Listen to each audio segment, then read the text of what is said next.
Dans la vidéo précédente, nous avons vu que l'intégrale correspondait à l'aire sous une courbe et qu'on pouvait l'approximer grâce à une méthode où on calculait finalement des petits rectangles de largeur de plus en plus fine et en faisant tendre le nombre de rectangles vers l'infini, on pouvait avoir une mesure aussi précise que l'on voulait de l'aire sous la courbe. Alors on va voir dans cette vidéo une méthode qui permet de calculer à la main l'intégrale et qui permet d'avoir un résultat qui soit exact et pas juste une approximation. Donc le calcul que l'on veut faire, c'est le calcul de l'intégrale entre 0 et 2 de f de t dt, sachant que f de x c'est moins x au carré plus 7, donc c'est la fonction qu'il y avait dans l'exercice dans la vidéo précédente. Alors première chose que l'on peut remarquer, c'est que j'utilise f de x pour désigner la fonction et f de t à l'intérieur de l'intégrale. Alors en fait ça, c'est une particularité des intégrales.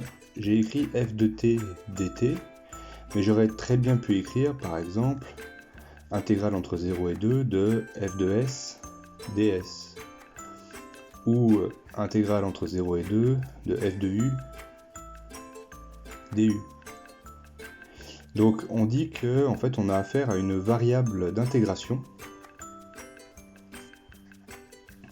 Et la variable d'intégration est muette, c'est-à-dire qu'elle correspond juste au nombre de petits rectangles qu'on va ajouter et à leur position. Et elle est différente de x dans la mesure où x peut déjà être utilisé. S'il est déjà utilisé, on ne peut pas le réutiliser dans l'intégrale. Donc si j'ai défini ici f de x comme ceci, je ne peux pas réutiliser x dans l'intégrale puisque x correspond à une variable qui est différente de la variable d'intégration. La variable d'intégration, c'est tous les rectangles qui sont compris entre 0 et 2.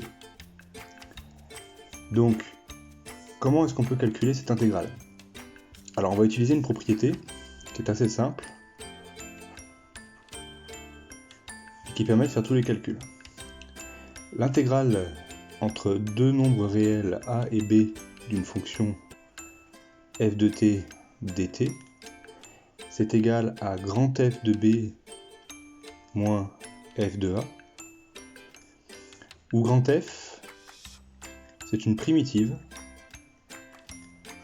de petit f. Donc vous voyez que la notion de primitive qu'on a vue dans le chapitre sur les équations différentielles peut être réutilisée ici et elle va nous servir à calculer les intégrales. Et alors f de b moins f de a, on peut également le réécrire comme ceci. C'est f de t, donc la primitive avec la variable t, et entre crochets a et b pour dire qu'on fait f de b moins f de a. Donc allons-y, on va l'utiliser sur l'exemple ici, donc c'est l'intégrale entre 0 et 2 de f de t dt, sachant que f de x c'est moins x au carré plus 7. Donc c'est l'intégrale entre 0 et 2 de moins t au carré plus 7. D'accord, j'ai pas remis le x parce que on parle de la variable d'intégration, ici c'est t.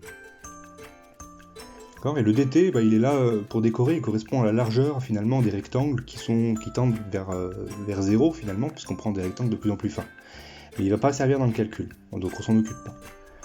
Alors, on va chercher la primitive de cette fonction. Donc on veut une primitive de ça.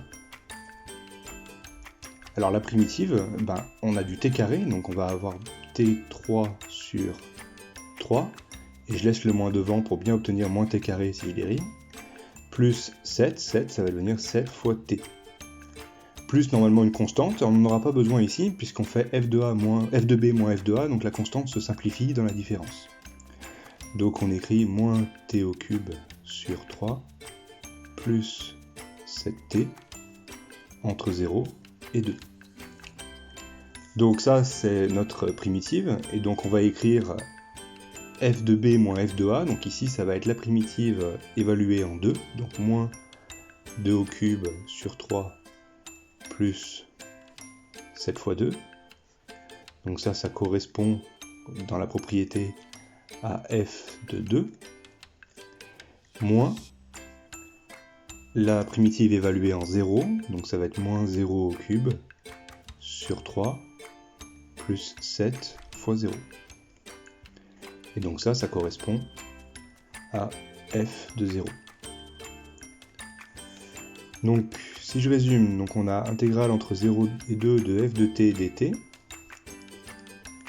qui est égal à, donc la deuxième partie f de 0, ça va être 0, et il va nous rester moins, donc 2 au cube, c'est 8, sur 3, plus 7 fois 2. Donc ça fait moins 8 sur 3, plus 14. Donc on peut le mettre au même dénominateur, le dénominateur commun, ça va être 3. Donc ça va être moins 8, plus 3 fois 14, d'accord, ça nous fait 42, sur 3. Donc 42 moins 8 nous donne 34 sur 3. Et donc ça, si on l'évalue, c'est 11,333, etc. Donc grâce à la méthode numérique qu'on avait vue dans la vidéo précédente, on trouvait 11,29. C'était une mesure qui était approximative puisqu'on avait un maximum de 100 rectangles pour évaluer l'aire. Ici, on a finalement une infinité puisqu'on fait le calcul exact et il nous permet de trouver la valeur exacte de l'aire sous la courbe. Donc ça correspond, le 34 sur 3, à l'aire exacte sous la courbe de f, de la fonction f, évaluée entre 0 et 2.